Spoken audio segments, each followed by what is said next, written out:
don't care. Okay, welcome to Before the 90 Days. Last episode of the season, Tell All Part 2. I am so low energy. And I'm so tired. But guess what? Next week, we go right into, I don't know, I think it's like season 10. Not if there's only like 10 people viewing.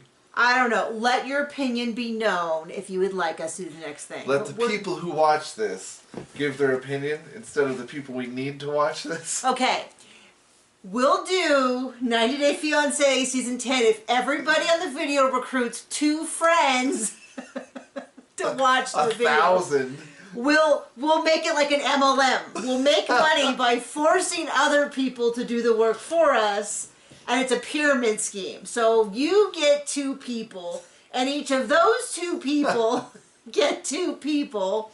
In no time, we will be making money. Much like Amanda's dating life. Yes, she starts with 1 person. So we get the kind of the remaining couples. We circle back to Jasmine, but I'm fine saying goodbye to these people. We start off with Violet and Riley. Little bit of a I am not totally convinced. I'm not buying any of their bull.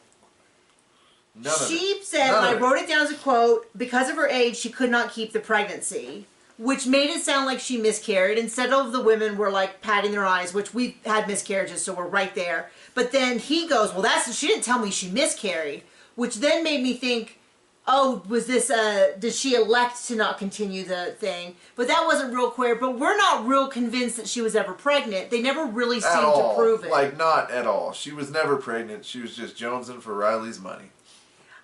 So I don't fully understand what happened, and I don't really care. You're welcome. But then he's like, oh, she's still going to come visit. And I'm like, what is wrong with these people? They're like, they've had tainted deli meat, and their response is, well, let me just try a little more. I mean, odds are, if they're on this, there's something wrong. Something deeply wrong. Well, if nothing else, he starts laying into Rasmine, and I'm like, okay, we are not on Amanda's side. Like, we do not trust her. So I don't know why he's like, oh man, I'll get to that later about when we actually get into that, but he was like, hey man, I don't know why you had to have her come all the way out if you just wanted to have sex with her. And I'm like, I don't think that's what happened. I think he got there and she was mean, and I don't know. So that was, I guess I forgot to write down those numbers. But that was Violet and Riley. I'm not really interested in them. He doesn't seem to have, as I said midway through the shows, I'm like, man, these people have terrible judgment. And John's like, oh, really? Oh, really? The people on Before the 90 Days have terrible judgment? I'm shocked, Nikki. I never would have guessed that. Like, okay, I get it. I get it, Captain Obvious. I get it. That I should not be surprised by that. But it's like, I know that there's plenty of people who have bad judgment in their own relationships because they're thinking with their hormones. But it's odd when you see them outwardly, like, displaying their bad judgment with other people. You're like, oh, you're bad at life in general. Oh, this is like a life choice of yours where you're bad at this. Okay. Who do you want to go through next? The end. Okay, let's just go to Rasmine. Let's just go to Rasmine and Amanda because we talked about them a lot. So he seems like he is cool as a cucumber during the show. I think he is being less than honest because he wants to try to downplay the fact that she was so mean to him and he was crying. And she was. And she was mean to him. So he's like, well, no. They're like, are you okay? And he's like, well, nobody told me to go this long and I missed my striptease class. I was like, well, I mean, heaven knows that's important. So they're not together. Amanda and her aren't together. They broke up a couple weeks later. And then Gino is like, I thought they would last because by the end they were so good. And I was like, well, it does not shock me that Gino has terrible judgment of other people. Right. But then Riley was like, so you made her fly all the way over there just to be too busy. And it's like, it clearly wasn't that he was too busy. It was that she was just mean to him and emasculating and hurt his feelings. Like, it's clear that... And she had a side piece. We found out later on that apparently she had a side piece. But yeah, she's just playing around with him. And I assume other people. And she's got her second wind after her husband died. And she's just playing the field. And I don't know why he tried to play it off as like, oh, well, I'm just too busy with my career. It's like, no, because she made you cry repeatedly. Repeatedly. And then after you cried, she'd like have a bunch of sex with you. And then she'd be mean to you again and you'd cry again. Then she had this cycle. It's like, that sounds exhausting. I can't even imagine. Like, that sounds like maybe I'm just getting old. But I just cannot imagine. I wouldn't do that for pizza, let alone sex. Wait, I don't think I made my point very well. I think I just made it sound like, for me, sex was below pizza. But pizza is really good. But like this cycle of, that was a terrible analogy. Anyway, so then, but Jasmine, crazy Jasmine, and Christian, who's a jerk, both came to the defense and was like, Jasmine's like, you seem mean. And Amanda was a little bit like, how dare you be a hypocrite? My thought is, if anyone knows mean and manipulation, it's Jasmine. I mean, I would have been like, hey, it takes one to know one. If we're going to talk about manipulating men using sex, Jasmine is an expert. If we're going to talk about being flirtatious and jerking people around, Christian's an expert. But they both were like, I'm not surprised he doesn't want to be with you. You're mean. You're just flat out mean. So then there was that whole thing. And then the Amber, the sister, came on. And that was hilarious. Because Amber was like, she was a little on her sister's side. I don't think she was out to get her sister. Relax. But she got her sister good. Because she was like, well, I'm not surprised. They fought a lot. It's supposed to be the honeymoon stage. And then they're like, well, then they ask Amanda, and Amanda's like, well, he's kind of controlling. He didn't want me to like go into other people's lives and give stuff. And the sister's like, well, actually, relax. That didn't come from nowhere. Which is what Amanda kept saying, so her sister would shut up. But thank goodness she didn't. She did not. And the sister continued. She's like, well, it's not like this just came out of nowhere. She was like having this romantic time with this one guy that she'd run to. And then Rasmine's like, I'm sorry, what? She was romantic with him? I thought she was just like spilling all our secrets with him. And then the sister's like, oh, well, I guess you didn't know about that part of it, but yeah. I guess and then Amanda got creative with the truth and lied. And then Are you tired? I'm sorry, I am tired. And then we're like, oh, but by the way, Rasmine's still coming to America. He's going to come on a tourist visa, and then he's going to come and try to live as an artist. Whatever. Like, I can't judge anyone. What do I know? But, it does feel a little like, yeah, okay. Don't stay at her house, man. And then he's like, she asked to stay, and she's like, absolutely not. And then at the very end, they were like, well, how are you feeling? And she's like, oh, great, I'm already talking to someone else. It's like, okay, well, I'm glad we had you here for the tell-all, so we could all pretend. Let's see. Since we talked about it already, let's go to Christian and Cleo. So he proposes to her. Actually, not really. He didn't propose to her, but he definitely did.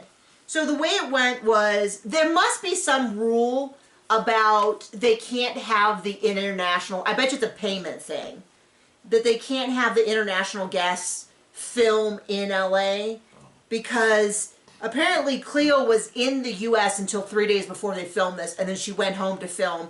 And then the same thing with Misha and Nicola. Nicola is coming out 3 days. Like, he's gonna fly out to New York City and meet her there, and then they're gonna go back home. So there must be some rule about, I'm guessing it has to do with either they can't get the correct visa if they're gonna be paid while they're here, or they're not paid. I've heard they're not paid, and so if they were in the U.S., they would be required by law to pay them. So they're like, no, you have to be there. The only exception seems to be Jasmine because she's now legally there with a visa, and I don't know how that worked. But there must be some rule about that because Christian said that Cleo was there for a month up until 3 days ago, and then she went home to then film, which seems weird to me. She met all the women in the family, but apparently not the men because there's prejudice. Jane, her friend, came on, and she is still not a fan of Christian. Is anyone? And then, other than himself. And he goes on and on about how, and this feels like a very rehearsed line, I see women as people, so I don't have a problem talking to them. It's funny how when he gets drunk, he only hits on women. Well, and then Statler's like, I think it was Statler, but someone else was a little bit like, Yeah, but it's only women. Like, I know guys who are super chatty, and it does not bother me in the least because they're just as quickly to turn to me as they are the male bartender, as they are the person on the other hand. I have a couple of, I have one publishing friend who's a guy who we talk pretty regularly, but he talks to a bunch of other guys. Like, it's clear that he considers me one of his publishing friends, and he has a bunch of other publishing friends, and it sounds like most of them are men, which makes sense because of his genre and because maybe he's a little sexist. But like, I can feel the difference between, like, he is clearly not hitting on me, and if he was, that would be a huge problem. But we have, you know, I have, all the time I have archery friends that are men and stuff like that, and I'll chat with them about archery stuff. But it's really, I mean, I don't want to sound like I just know and I can't prove it, but it does not feel like when Christian's talking to these people, it definitely feels like he's a drunk. He would not be using that same tone and making those same comments if it was a man. And we didn't see him at any point talk to a man. Like, not anywhere. Not even like, let me go get a drink and hey, bartender, where are you from? You know, I'm from U.S., you know, what's some cool things to do around here? Oh, that's cool. No, he pretty much exclusively talked to women, and specifically women who were only with other women or alone. So I'm just not buying this whole, like, yeah, you know, and even Jasmine got on him about it. And he's like, you can't talk. And she's like, well, I'm not talking to strangers. I'm only talking to ex-lovers. And it's like so funny because I'll tell you what. What? I kind of liked Jasmine this episode. I mean, and you know I have been really hard on her. This episode is the most likable that I've seen her. Like, if she used to use that craziness for good. So what face did the many-faced God have on today? She had on her laying down the law for other people. Yeah, it wasn't one I had seen before. I mean, maybe that's what Gino sees in Jasmine. Maybe this crazy side where she's going to take down all her enemies. If so, she's done an amazing job of hiding it for the 2 seasons that I've seen her on this show. Anyway, so let's see what else. So then there's a whole other thing. Oh, so they also brought out the gal that he hit on at the bar. He says he didn't hit on her. He was having a nice conversation. But she really kind of laid out the law. She was there in person. That was kind of weird. And everyone just kind of got on about, like, appropriateness and boundaries and, like, not talking to strangers. And apparently he's got a gal on his Discord. He asks her to marry him. Oh, yeah. Well, not the lady from the bar. Yeah, so then he goes, so what about, you know, Cleo? And he's like, well, I don't know if I want her to come out because there's no more point. We've been together long enough. So I just wanted to know, I haven't asked you, do you want to marry me? And everyone's like, is that a proposal? And he's like, no. And I'm like, I don't know. You asked her to marry you. He's like, I just wanted to find out if it was an option. Not the brightest. I don't know. It was really weird because it really was like the most lackluster proposal ever. To then be not a proposal. It's like...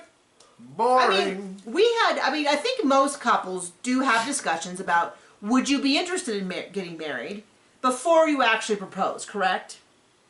I mean, in our case, we had talked about it for a pretty long time, and I had expressed that I wasn't ready, because I wanted to make 100% sure that this was like, till death do us part. But when I was ready, and I indicated to you that I felt like maybe, our running joke was that he couldn't afford a diamond big enough for me.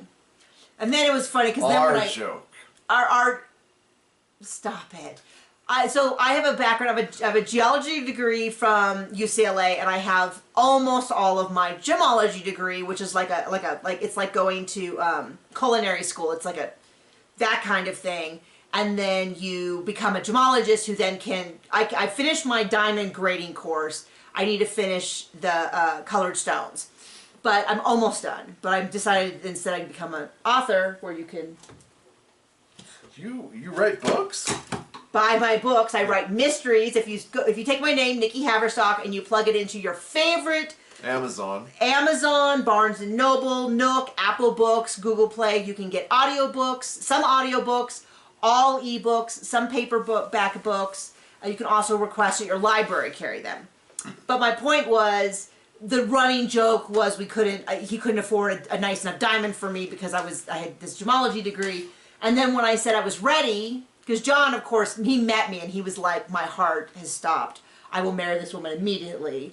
And then I never looked at anyone after him, and I was with him every second of the day, but I wasn't sure. I didn't know how you're supposed to feel when you were ready to get married because I had never felt that way before. So I wasn't sure. Anyway, but then afterwards he's like, wait, so were you serious with the diamond? And we'd have a discussion about like, no, of course, honey, I don't need a huge diamond.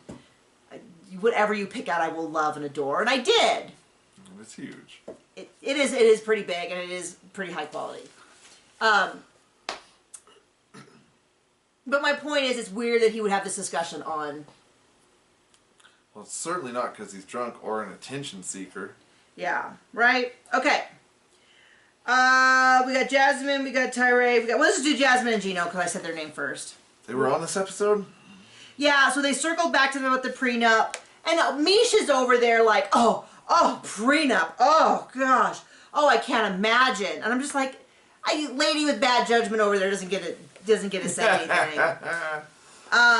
And the thing is a good prenup should be fair. I mean, it should just be reasonable. It should take care of the person who, if one partner sacrifices a great deal of their life in order to raise a family or provide a home, they deserve to have some of the, some of that, like, I take care of this so you can take care of that. It's not supposed to be a, like, I take it all and you're penniless. But I'm also not, I don't know, I kind of just feel like a lot of people throw out like, well, if you love them, it's like, if you love them, what? And first of all, it's Jasmine. Come on. Like, let's not pretend she's not a little crazy. So I'm with the lesbians on this, because the lesbians were like, yeah, prenup's fair. Then they went into the whole sexual drive thing. Apparently she did get the javelin. She got a javelin installed down there. No, she got the vaginal rejuvenation. And then she said it was incredibly painful, and they basically said that she's now too tight for him. And it's like, well, hasn't that all just worked out? They said brought back the old donut and banana scenario. I didn't want to know about it. To me, it definitely feels like she's getting free upgrades for as long as she's with him. This is all I'm going to say about them. As soon as they're off my TV set, I want a countdown clock to find out how long until she leaves him. Or murders him. And then Nicola was like, well, if you're having sex problems, have you tried Jesus? I pictured Jesus going, I don't know if this is what I'm meant for. Anyway. They have brought me to 90 Day Fiance's obsession with sex is making me... You're really selling on keeping going on this, hun. Just letting you know. Well, really selling it. Shut up. No, it just isn't. It's like bad PR for sex. Like, if I didn't know anything about sex and this was what I watched, I'd be like, I don't know, this sounds like a lot of bother. Okay. Speaking of bananas and donuts. Okay, you want to do that next? No. I mean, yes, absolutely. John, that's not appropriate. Just get your pants. So Sheila and David, the only couple that I like that bring me any hope, they had a big tease before the break that made it sound like he was having an affair on her with the translation lady. That did not be the case. It was sad because they wanted to get married in November. In the Philippines. And the lawyer explained to her that if they get legally married ahead of time... 4 years. It's a different visa for it's 3 to 4 years for her to make it over versus the K1 fiance visa is about 2 years, which now makes sense with the person that we know at church who's been waiting for 4 years. It does seem like it'd be faster to get divorced and remarried. It does seem like it's kind of a break in the system that it would be so much harder. It seems like it should be the same sort of system with like a different checkbox. We're just making sure you're, right? Like, it doesn't seem like it's the same kind of thing. So he's crying, she's crying, everyone's really upset. They're so disappointed that they can't get married. To me, it seemed like an easy decision. I mean, they're already sleeping together, so I don't know what's more. It seems like it's just a matter of formality. And she can still have a beautiful commitment ceremony and not get married. If that's what it is about her family being there, maybe that's what it is. I don't fully understand. This is where my brain is a little different than a lot of people. They were able to fix up her family home.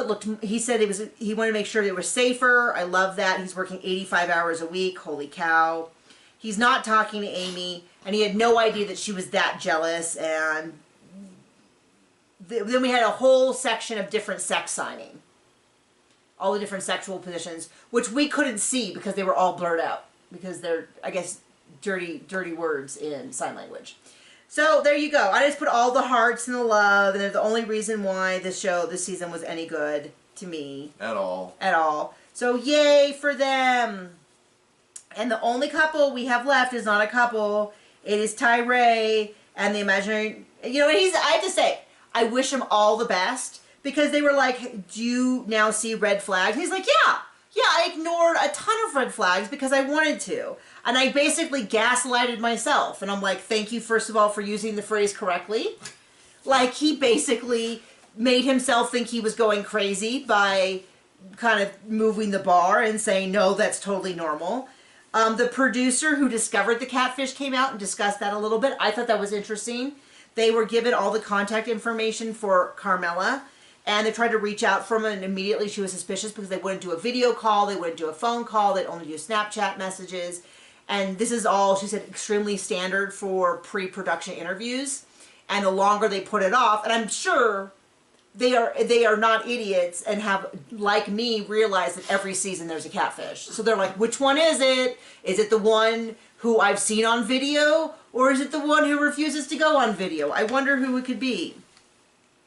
So they did eventually play us Christian, who was the catfisher, not the same Christian as Christian and Cleo. That would have been that we know of. I'll tell you what, that would have been an amazing twist if that had actually been him. His phone rang when they called. It was exactly.